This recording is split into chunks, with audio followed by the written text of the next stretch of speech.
What exactly is an entrepreneur? Entrepreneur is someone who organized, manage, and assume the risk of a business or enterprise.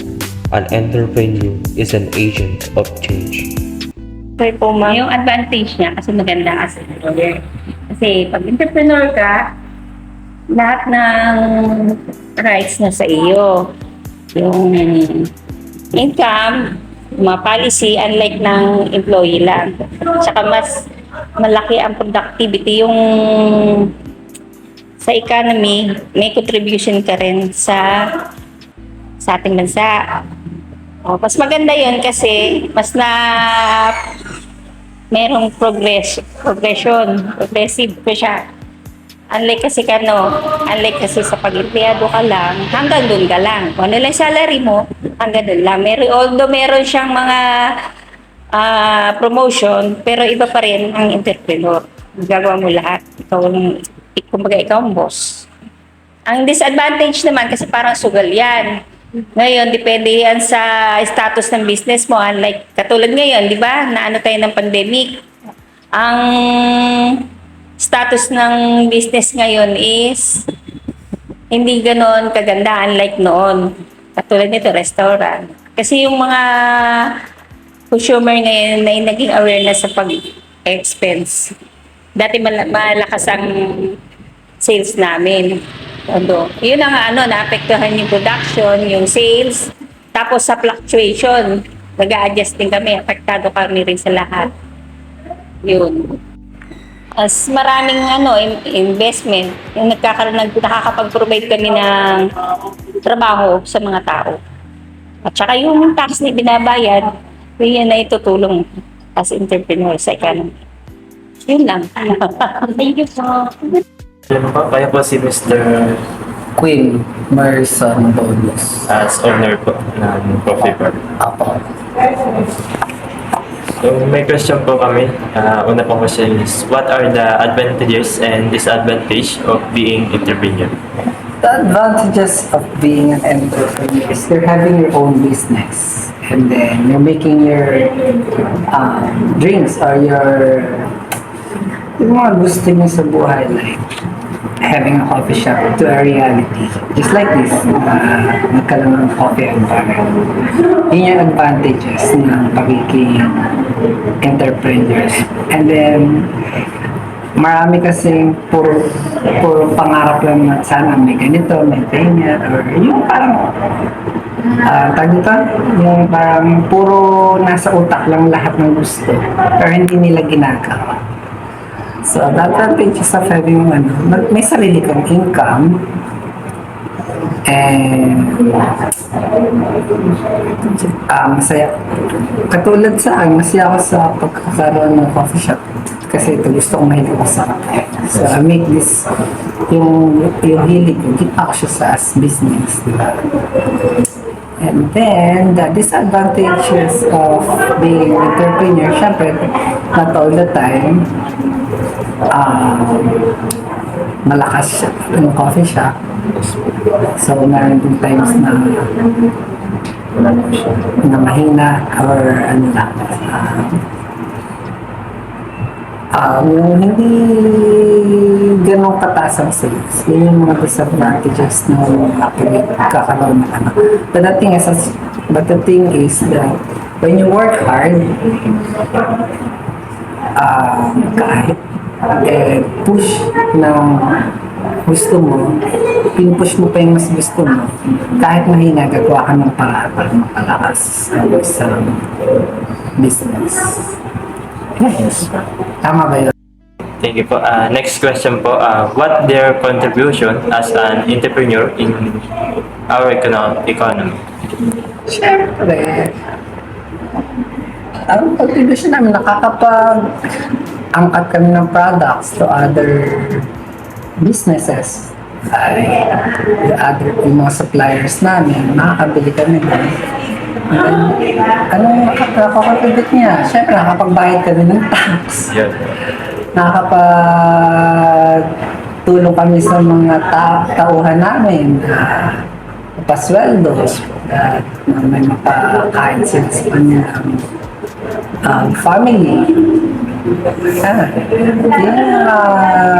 Pwede tulong ng pagkakaroon ng isang business. You can help people, you can help the establishment or the company na kinukuha nyo ng supplies. Siguro ganun. Pangunahin natin nga po yung empleyado po. And the employees, of course. So, add ko siya na pa. Kailan na po katagal po itong may tayo? This was since 2016. 2016 po. I think this is the mga naunang coffee shop. Minsan po ba nagkakaroon po kayo mga customer na mga foreigner po ba? Yeah, madalas, most of the time, pag morning, my first customer na mga foreigner na mga pupunta dyan sa nakipat yun. Thank you po. Advantage po ng pagiging entrepreneur po natin dito.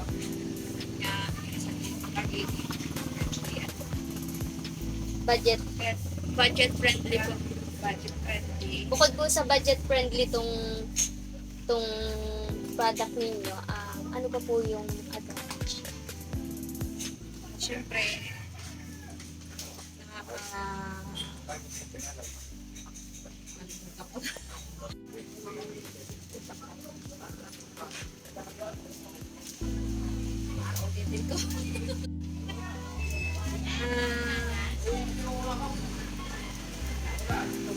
kasi ako sanay sa ganyan, kaya ako Sige, ulitin lang po yung product ninyo. Ano pa po yung positive na po dito sa pagiging friendly budget po na product ninyo? Ano pa po yung mga advantage ng pagiging entrepreneur po? yun, kahit na may kakompetensya, ay nabubog pa rin. Bukod po dun sa kahit nagkakaroon po kayo ng kakompetensya, nabubong pa rin po ito. Ano po ba ito? Like, tumataas rin po ba yung income niyo dito? May minsan tumataas, minsan bumababa din. Hindi pare-parehas. Depende Sa sa... ano po? Doon naman po tayo sa disadvantage. Yun na po. Ayun na nga, kahit na may kakompetensya, ay kahit paano naman ay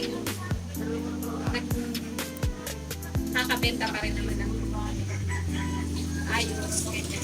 Kahit po ano, minsan po ay mababa kahit sa dito pa rin.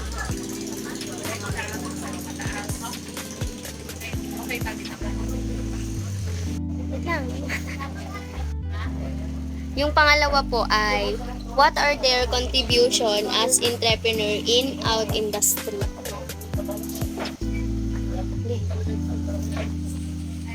Ayun nga. Malaking tulong sa kagaya ko.